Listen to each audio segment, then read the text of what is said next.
ಪಂಚಮಸಾಲಿಯಲ್ಲಿ ಏನಾಗಿಲ್ಲ.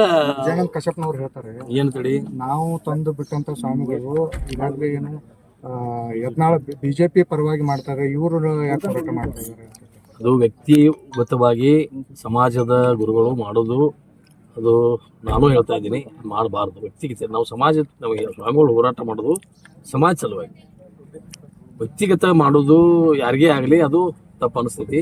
ನೀವೇನಂತೀರ ಅದಕ್ಕೆ? ನಿಮ್ಮ ಉತ್ತರ ಏನ? ನಿಮ್ಮ ಅನಿಸಿಕೆ ಅಂತೀರಿ. ವ್ಯಕ್ತಿ ಮಾಡೋದಲ್ಲ, ಸಮಾಜ ಸ್ವಾಮಿಗಳು ಎಲ್ಲರಿಗೆ ಒಬ್ಬ ವ್ಯಕ್ತಿ, ಅದು ಪಾರ್ಟಿ ವಿಷಯ. ಯತ್ನಾಳ್ ಅವ್ರನ್ನು ತೆಗೆದು ಅವರ ಪಕ್ಷದ ಆಂತರಿಕ ವ್ಯವಸ್ಥೆ, ಅಲ್ಲಿ ನಾವು ಮಠಾಧೀಶಗಳಾಗಿ ಬರ್ತೈತಿ ಬರಲ್ಲಂಗ, ಅದು ತಪ್ಪದ. ನಾನು ಅದಕ್ಕೆ ಹೇಳ್ತೀನಿ, ನಾನು ಅದಕ್ಕೆ ಸ್ಟಿಕಪ್ ಇದ್ದೀನಿ. ಸ್ವಾಮಿಗಳು ಪಂಚಮಸಾಲಿ 2A ಹೋರಾಟ ಸಲುವಾಗಿ ಹೋರಾಡಿದ್ರು, ಅದನ್ನು ಹೊರತುಪಡಿಸಿ ರಾಜಕಾರಣದಲ್ಲಿ ಅವರು ಮಠಾಧೀಶದ ಯಾರು ಬರಬಾರ್ದು ಅನ್ನೋದೇ ನನ್ನ ವೈಯಕ್ತಿಕವಾದಂಥ ಉದ್ದೇಶ. ಸರ್, ಈಗ ಪಂಚಮಸಾಲಿ ಹೋರಾಟ ಆಗಿ ಉಳಿತು, ಇನ್ನೂ ಏನು ಸಿಕ್ಕಿಲ್ಲ ಅಂತೇಳಿ ಗೋರ್ಮೆಂಟು ಅದಕ್ಕೆ ಸ್ವಲ್ಪ ಕಾನೂನು ಅಡೆತಡೆ ಇದಾವು. ನನಗೆ ಅದಕ್ಕೆ ಅಷ್ಟು ಕ್ಲಿಯರ್ ಮಾಹಿತಿ ಇಲ್ಲ. ಕಾನೂನದಲ್ಲಿ ಸ್ವಲ್ಪ ಅಡೆತಡೆ ಇದಾವು. ಅದನ್ನು ನಾವು ಮತ್ತು ಅವರು ಕೂತ್ಕೊಂಡು, ಮುಖ್ಯಮಂತ್ರಿಗಳು ಕೂತ್ಕೊಂಡು ಜೊತೆಗೆ ಕೂತಿ ಏನು ಮಾಡ್ಬೇಕು ಅನ್ನೋದು ಸಂಧಾನ ಮುಖಾಂತರ ಮುಗಿಸ್ತೀವಿ. ಸರ್, ಎಲ್ಲ 2 ಬಣ ಆಗಿದಾವೆ ಎಲ್ಲ. ನನ್ನ ಅನಿಸಿಕೆ ಬರಲಿ, ಯಾವ ಬಣ ಆಗಿನ ಏನಿಲ್ಲ, ಅವೆಲ್ಲ ಒಂದು ಸ್ಪಷ್ಟೀಕರಣ ಆಗ್ತಾ ಇದ್ದಾವು. ಎಲ್ಲ ಸರಿ ಇದೆ, ಸರಿಯಾಗಿ ಮಾಡ್ಕೊಂಡು ಹೋಗ್ತೀವಣ್ಣ. ಸರ್, ಯತ್ನಾಳ್ ಅವ್ರು ಕಾಂಗ್ರೆಸ್ ಬಂದ್ರೆ ತಗೊಳ್ತೀರ ಅಂತ ನಿಜವಾಗ್ಲೂ ತಗೋತೀರ? ಅವ್ರು ಬರ್ಲಾಕ ತಯಾರಿಲ್ಲಲ್ಲ. ನಾ ಸತ್ರನು ಕಾಂಗ್ರೆಸ್ ಹೋಗುದಿಲ್ಲ ಅಂತ ಹೇಳ್ತಾ ಇದ್ದಾರು. ಅವ್ರು ಬಂದ್ರೆ ನಾವು ತಗೋತೀವಿ. ಯಾರು ನಮ್ಮ ತಗೋತೀವಿ ಅಂತೇಳಿ ನಾನು ವೈಯಕ್ತಿಕವಾಗಿ ಹೇಳಿದ್ದೀನಿ. ನನಗೆ ಹೈಕಮಾಂಡ್ ನಾನು ಕೇಳಿಲ್ಲ. ಅವ್ರನ್ನ ಹೈಕಮಾಂಡ್ ನನಗೆ ಆರ್ಡರ್ ಮಾಡಿದ್ರು, ನೀವು ಹೋಗಿ ತೊಗೊಂಡ್ ಬರ್ರಿ ಅಂದ್ರೆ ಅವ್ರಿಗೆ ವಿನಂತಿ ಮಾಡ್ತೀನಿ ಹೋಗಿ ನಾನು.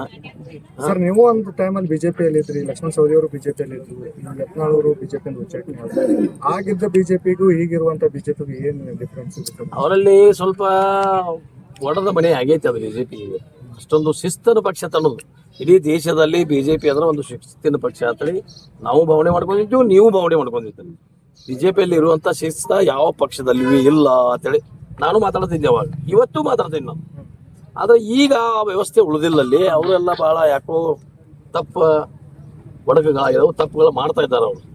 ಅವ್ರು ಶಿಸ್ತು ಪಕ್ಷ ಅನ್ನೋದು ಏನೋ ಒಂದು ಅವ್ರ ಹೆಸರಿತ್ತು, ಆ ಹೆಸರು ಈಗ ಇಲ್ಲ. ಪಂಚಮಸಾಲಿ ಹೋರಾಟ ಮಾಡುವಂತ ಸಂದರ್ಭದಲ್ಲಿ ಸರ್ಕಾರವೇ ಲಾಠಿಚಾರ್ಜ್ ಮಾಡಿಸ್ತು ಅಂತ ಆರೋಪ ಮಾಡ್ತಾ ಇದ್ದಾರೆ ಸರ್ ಸ್ವಾಮೀಜಿ. ಅಲ್ಲಿ ಏನು ಘಟನೆ ಆಗೈತಿ ಅದು ನಾನು ಇದ್ದೀನಿ. ಆ ದಿವಸಲ್ಲಿ ನಾನು ಫಂಕ್ಷನ್ ಮುಗಿಸಿ ನನಗೆ ನಡಿಲಿಕ್ಕೆ ಆಗೋದಲ್ಲ ಅಂತೇಳಿ ನಾನು ಕಾರ್ ಗಾಡಿನ ಸುತ್ತಾಗಿ ಅಸೆಂಬ್ಲಿಗೆ ಹೋಗುವಾಗ ಅಲ್ಲೇ ನನಗೆ ಮೆಸೇಜ್ ಬಂತು. ಅಲ್ಲಿ ಏನು ಘಟನೆ ಆಯಿತು ಬಗ್ಗೆ ನೀವೆಲ್ಲ TV ಮುಖಾಂತರ ನೋಡಿದಿರಿ. ಅದ್ರಲ್ಲಿ ಪರ್ಪಸ್ಲಿ ಮಾಡಿಸ್ಬೇಕಂತ ಏನು ಉದ್ದೇಶ ಅಲ್ಲ. ಏನೋ ಒಂದು ಪೊಲೀಸರು ಒಬ್ಬೊಬ್ಬಗ ತಪ್ಪ ಸಮಜೂತದಿಂದ ಆಗೈತಿ. ಸರ್, ಇಲ್ಲಿ ಅಭಿವೃದ್ಧಿ ವಿಚಾರ ಬಸವೇಶ್ವರ ಯತ್ನಾಳ್ ಅವರು 2ನೇ ಹಂತದ ಕಾಮಗಾರಿ ಸರ್ ಈಗ ಎಲ್ಲ ಮೂಟ ಕುಡಿಸಿದೀವನ್ನ. ಇಲ್ಲಿ ಈಗ 10